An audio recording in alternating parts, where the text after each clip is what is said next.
kelompok 10 akan menjelaskan tentang manajemen portofolio dan teori. Ini merupakan nama kelompok kami.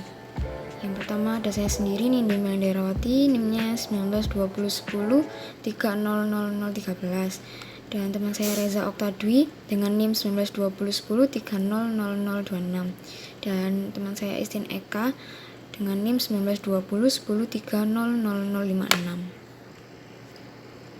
Pertama, saya akan menjelaskan tentang pengertian manajemen portofolio. Menurut ahli keuangan Jeffrey Weston, portofolio dapat diartikan sebagai kombinasi atau gabungan berbagai aktiva. Aktiva itu dapat diartikan sebagai investasi surat berharga, finansial seperti deposito, properti atau real estate, obligasi, saham, dan bentuk penyertaan lainnya. Portofolio merupakan kumpulan dari instrumen investasi yang dibentuk untuk memenuhi suatu sasaran umum investasi. Sasaran dari suatu portofolio investasi tentunya sangat tergantung pada individu masing-masing. Yang maksudnya individu masing-masing tuh masing-masing investor. Portofolio juga menggambarkan kepemilikan daripada instrumen investasi yang disusun dengan perencanaan yang matang untuk pencapaian hasil yang optimal melalui penyebaran risiko. Portofolio juga mempunyai beberapa alternatif variasi dengan pertimbangan investor harus melihat risiko dan tingkat keuntungan yang bergerak positif di dalam portofolio. Portofolio merupakan sekumpulan investasi yang menyangkut identifikasi saham-saham yang mana akan dipilih dan menentukan proporsi dana yang ditambah pada masing-masing saham tersebut. Setelah itu, saya akan menjelaskan tentang faktor-faktor dalam investasi portofolio. Menurut Raharja dan Manarung, faktor-faktor yang mempengaruhi investasi langsung dan portofolio adalah sebagai berikut. Yang pertama adalah tingkat pengembalian yang diharapkan atau expected rate of return. Kemampuan perusahaan menentukan tingkat investasi yang diharapkan sangat dipengaruhi oleh kondisi internal dan eksternal perusahaan. Kalau kondisi internal perusahaan itu seperti faktor-faktor yang berada di bawah kontrol perusahaan, seperti tingkat efisiensi, kualitas SDM, dan teknologi yang digunakan.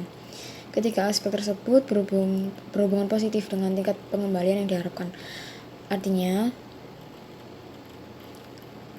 semakin tinggi tingkat efisiensi, kualitas SDM, dan teknologi, maka semakin tinggi pula tingkat pengembalian yang diharapkan. Setelah itu, kalau kondisi internal, itu perlu dipertimbangkan dalam pengambilan keputusan akan investasi, terutama adalah perkiraan tentang tingkat produksi dan pertumbuhan ekonomi domestik maupun internasional, serta tingkat inflasi yang terjadi. Selain perkiraan kondisi ekonomi, kebijakan yang ditempuh pemerintah juga dapat menentukan tingkat investasi. Akibatnya, tingkat investasi akan menurun. Faktor sosial politik juga menentukan gairah investasi, karena jika sosial politik stabil, maka pada umumnya juga meningkat. Setelah itu, faktor yang kedua, ramalan mengenai keadaan di masa yang akan datang. Maksudnya adalah, ramalan itu yang menunjukkan bahwa keadaan perekonomian akan menjadi lebih baik daripada masa depan, yaitu diramalkan bahwa harga-harga akan tetap stabil dan pertumbuhan ekonomi maupun pertambahan pendapatan masyarakat akan berkembang dengan lebih cepat. Ini merupakan keadaan yang akan mendorong pertumbuhan investasi. Jika terjadi inflasi, maka akan menurunkan investasi portofolio yang akan ditanam oleh para investor, sehingga kondisi ini akan mempengaruhi menurunnya harga sekuritas di pasar modal, sehingga menyebabkan investor lebih suka menanamkan uangnya dalam bentuk investasi yang lain, misalnya dengan menyimpan uangnya di bank atau tabungan daripada menginvestasikannya dalam bentuk saham, obligasi, maupun sekuritas yang lainnya. Hal ini akan mendorong mereka untuk melepas sekuritas yang mereka miliki, sehingga sekuritas yang dilepas akan meningkatkan jumlah yang ditawarkan di pasar modal, dan selanjutnya akan menekan harga. Oleh sebab itu, mereka akan lebih terdorong untuk melaksanakan investasi yang telah atau sedang dirumuskan dan direncanakan. Setelah itu, yang ketiga adalah tingkat bunga. Tingkat bunga itu menentukan jenis-jenis investasi yang akan memberi keuntungan kepada para pengusaha dan dapat dilaksanakan. Para pengusaha hanya akan melaksanakan keinginan untuk menanamkan modal apabila tingkat pengembalian modal dari penanaman modalnya itu, yaitu persentase keuntungannya neto, tapi belum dikurangi bunga uang yang dibayar ya. Modal yang diperoleh lebih besar dari tingkat bunga. Setelah itu yang keempat itu biaya investasi. Yang paling menentukan tingkat biaya investasi adalah tingkat bunga pinjaman, karena semakin tinggi tingkat bunganya itu berarti biaya investasinya semakin mahal gitu ya. Akibatnya minat berinvestasi semakin menurun. Terus faktor lembaga juga mempengaruhi biaya investasi karena prosedur izin yang berbelit-belit dan lama, kurang lebih dari 3 tahun gitu. Tentunya menyebabkan biaya ekonomi dapat memperhitungkan nilai waktu uang dari investasi semakin mahal. Dengan halnya dengan keberadaan dan efisiensi lembaga keuangan, tingkat kepastian hukum, stabilitas politik, dan keadaan keamanan. Terus yang terakhir, tingkat pendapatan nasional dan perubahannya. Hubungan antara pendapatan nasional dan investasi menunjukkan bahwa terdapat hubungan yang cukup erat di antara tingkat investasi dan tingkat pendapatan nasional. Investasi akan meningkatkan apabila pendapatan nasional semakin meningkat, dan begitu juga sebaliknya. Setelah itu, saya akan menjelaskan langkah-langkah investasi portofolio. Yang pertama, menentukan kebijakan privasi. Maksudnya adalah pada tahap pertama ini, investor yang menentukan tujuan investasi dan kemampuan atau kekayaan yang akan diinvestasikan. Dalam hal ini, terdapat hubungan positif antara resiko dan return.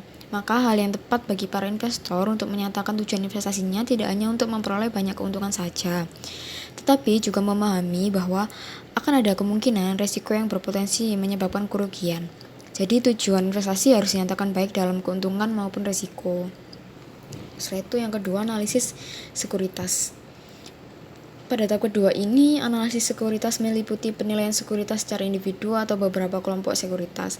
Salah satu tujuan dari penilaian tersebut adalah guna untuk mengidentifikasikan sekuritas yang salah harga atau misprice. Pendapat lainnya menyatakan bahwa harga sekuritas adalah wajar, karena mereka beranggapan bahwa pasar modal itu efisien gitu. Terus dengan demikian, pemilihan sekuritas bukan berdasarkan dari kesalahan harga, akan tetapi berdasarkan preferensi resiko pada investor, pola kebutuhan kas, dan sebagainya. Setelah itu yang ketiga adalah pembentukan portofolio ya. Tahap ketiga ini merupakan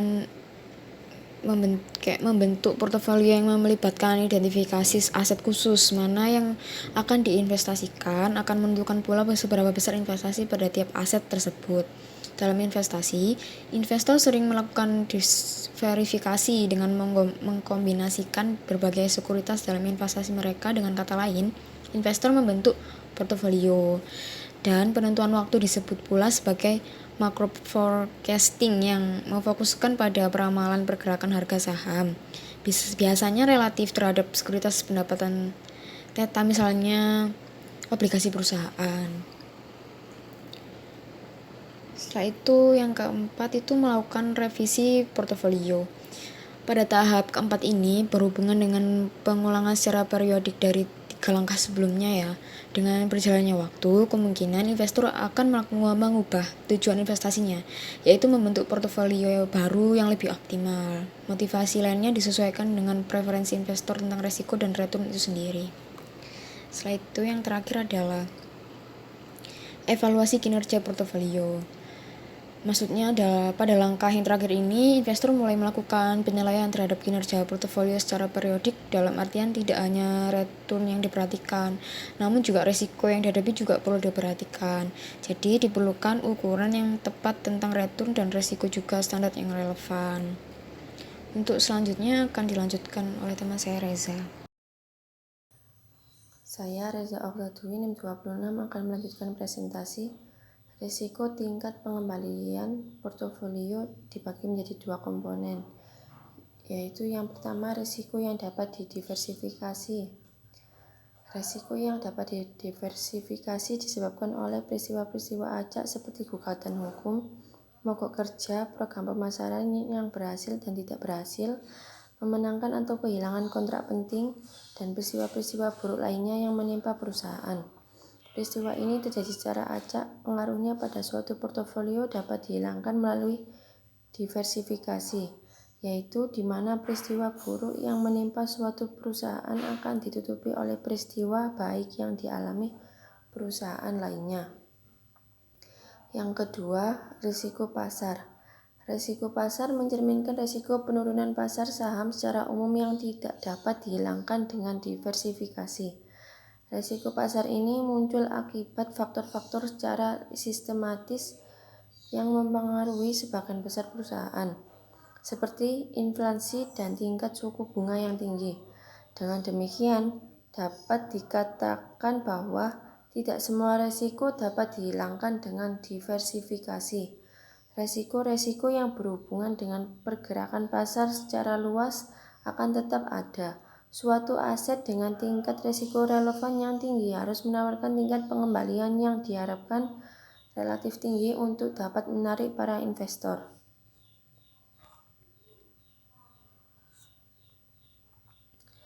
Model manajemen portofolio dibagi menjadi 3. Yang pertama, model pertumbuhan spekulatif.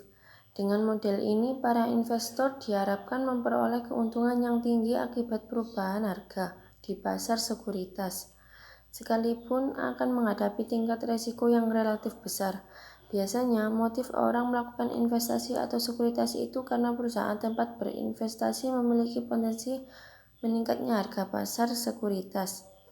Sekalipun kemungkinan pada saat ini tidak diberikan penghasilan yang menarik, para pengusaha atau profesional muda cocok untuk mengguliti tantangan dunia bisnis ini. Yang kedua, model pertumbuhan jangka panjang. Untuk memperoleh keuntungan diversifikasi dari spread kenaikan harga pasar yang bersifat jangka panjang, biasanya risiko yang dihadapi relatif kecil. Kemungkinan sifat para investor dalam model itu adalah selalu menghindari risiko. Dengan kata lain, tidak mau menanggung risiko yang berlebihan. Oleh karena itu, jenis portofolio itu menekankan pertumbuhan harga pasar yang berjangka panjang dengan rata-rata keuntungan dan risiko yang ideal. Golongan investor yang memiliki pengetahuan dan pengalaman tentang pasar portofolio yang memadai sangat cocok menerapkan model ini.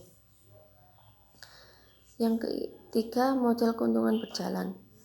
Pada model ini, bagaimana para investor menerima keuntungan yang banyak dengan persyarat seperti jaminan investasi yang aman hingga jatuh tempo. Dengan kata lain, investor akan memperoleh kas masuk setiap periode tertentu selama kurun waktu yang diprediksikan. Misalnya untuk keperluan biaya pendidikan, dana pensiun, dan dana sebagainya. Dapat dikatakan bahwa bentuk investasi itu mirip dengan asuransi.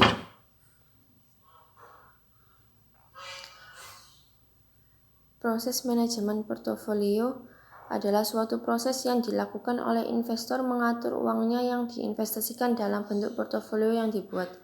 Manajemen portofolio dipandang sebagai suatu proses sistematik yang dinamis. Karena manajemen portofolio dapat dipandang sebagai suatu proses, maka dapat diaplikasikan kepada setiap investor atau manajer investasi. Tahapan dalam proses manajemen portofolio dibagi menjadi 3. Yang pertama, perencanaan, yaitu melihat sasaran, batasan, dan preferensi yang ditentukan oleh investor, menetapkan kebijakan-kebijakan dan strategi pembentukan portofolio, mempertimbangkan kondisi-kondisi eksternal seperti ekonomi, sosial, politik, dan sektor atau industri, menetapkan ekspektasi pasar modal. Yang kedua, eksekusi, mengimplementasikan strategi dalam pelaksanaan taktis ke dalam bentuk alokasi aktiva taktis dan optimalisasi portofolio dalam wujud kombinasi return dan risiko terbaik yang memenuhi sasaran investor. Pemilihan sekuritas, mengimplementasikan dan mengeksekusi portofolio. Yang ketiga, umpan balik, memonitoring portofolio dan merespon terhadap perubahan-perubahan input investor dan pasar, menyeimbangkan portofolio, mengevaluasi kinerja portofolio untuk meyakinkan sasaran-sasaran investor masih terpenuhi. Perencanaan portofolio.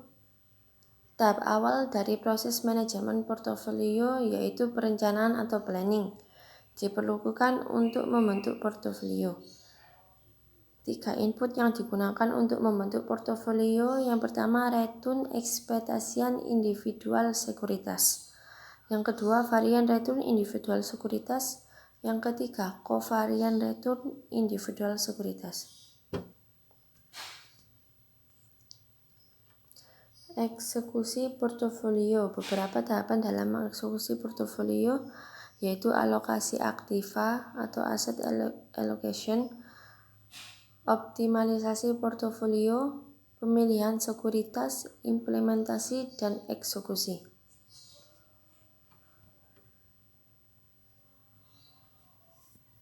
Saya, Istin Eka Fauzia, NIM 56, akan melanjutkan materi selanjutnya. Pada slide 9 ini, umpan balik kinerja portofolio. Proses ini membedakan antara manajemen portofolio dengan hanya sekedar membuat portofolio. Portofolio yang sudah dibuat tidak dapat hanya dibiarkan saja, karena kinerjanya dapat menurun setiap saat di masa depan, di mana kondisi pasar yang jelek misalnya akan dapat menurunkan kinerja portofolio. Oleh karena itu, kondisi pasar harus selalu dipantau untuk menjaga kinerja portofolio akan tetap optimal. Jika kinerja portofolio menjadi tidak optimal karena kondisi pasar yang berubah, maka portofolio ini perlu diseimbangkan kembali. Dalam memantau kondisi pasar, perlu diperhitungkan kondisi pasar yang terjadi, sehingga keputusan investasi dapat menyesuaikan dengan kondisi pasar. Kondisi pasar sekarang yang perlu dipantau adalah kondisi makroekonomi, inflasi, tingkat suku bunga, politik, sosial, dan keamanan. Selain itu, perubahan keadaan dan preferensi investor juga perlu dipantau.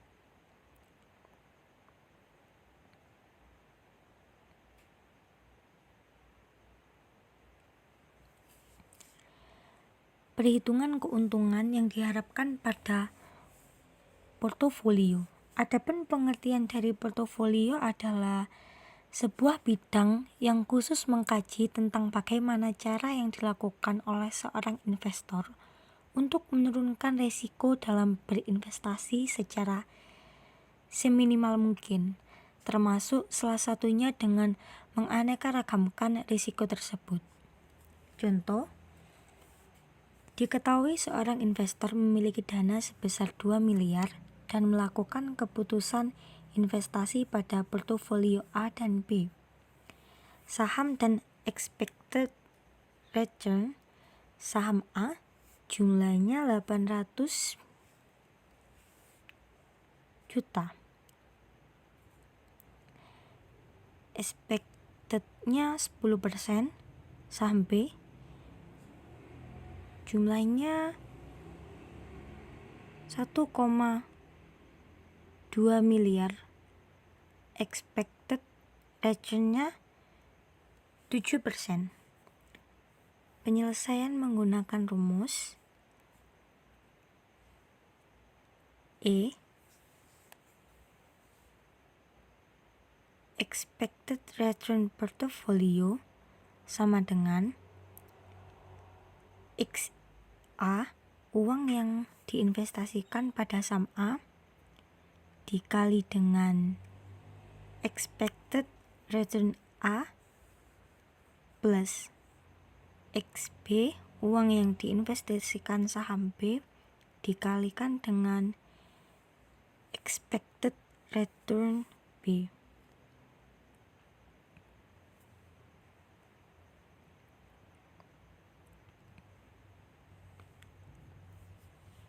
Maka, hitungannya dapat kita lakukan sebagai berikut. Expected return portfolio sama dengan 800 juta dikalikan dengan 0,10 ditambah 1,2 miliar dikalikan dengan 0,07 sama dengan 164 juta. Untuk presentase kita dapat menghitungnya dengan cara expected return portfolio sama dengan 800 juta dikalikan 0,10 dikalikan dengan 2 miliar ditambah 1,2 miliar dikalikan 0,07 dibagi dengan 2 miliar yang menghasilkan 0,04 ditambah 0,042 sama dengan 0,082. Hasil hitungan dengan persentase akan memperlihatkan tingkat keuntungan untuk portofolio dengan modal yang dimiliki oleh investor tersebut adalah sebesar 2 miliar, yaitu ia memperoleh 0,082%.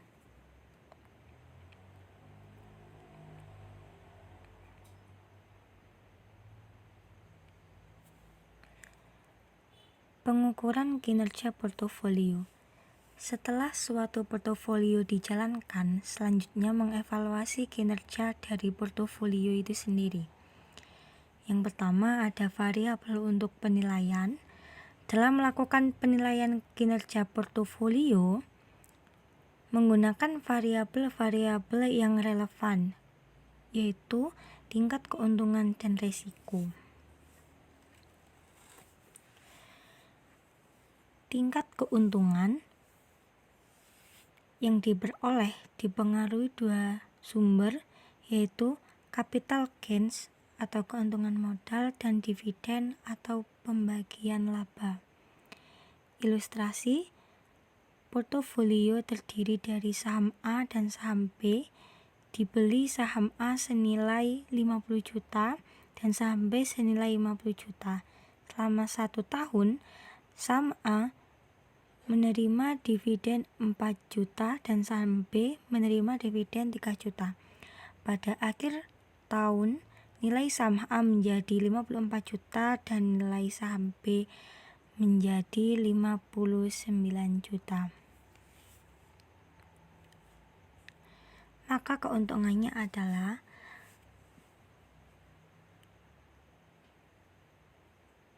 dalam capital gains atau keuntungan modal, saham A sama dengan 4 juta, saham B 9 juta jika di total menghasilkan 13 juta. Namun dividen saham A 4 juta, saham B 3 juta jika di total menjadi 7 juta.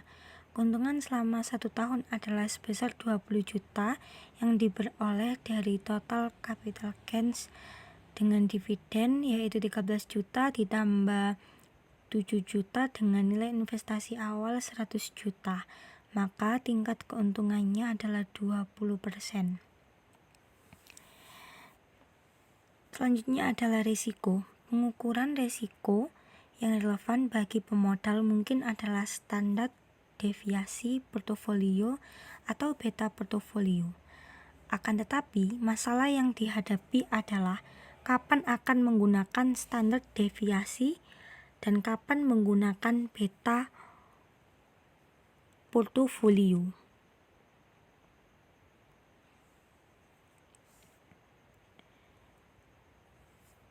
Untuk yang terakhir, yaitu yang kedua, teknik penilaian.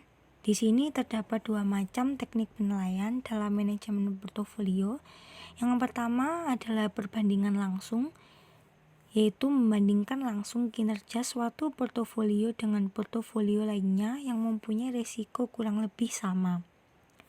Dan yang kedua, menggunakan kinerja tertentu, yaitu ukuran kinerja tertentu, misalnya ukuran Sharpe atau Sharpe measure. Demikian dari kelompok kami. Apabila ada kesalahan dan salah kata, kami mengucapkan mohon maaf.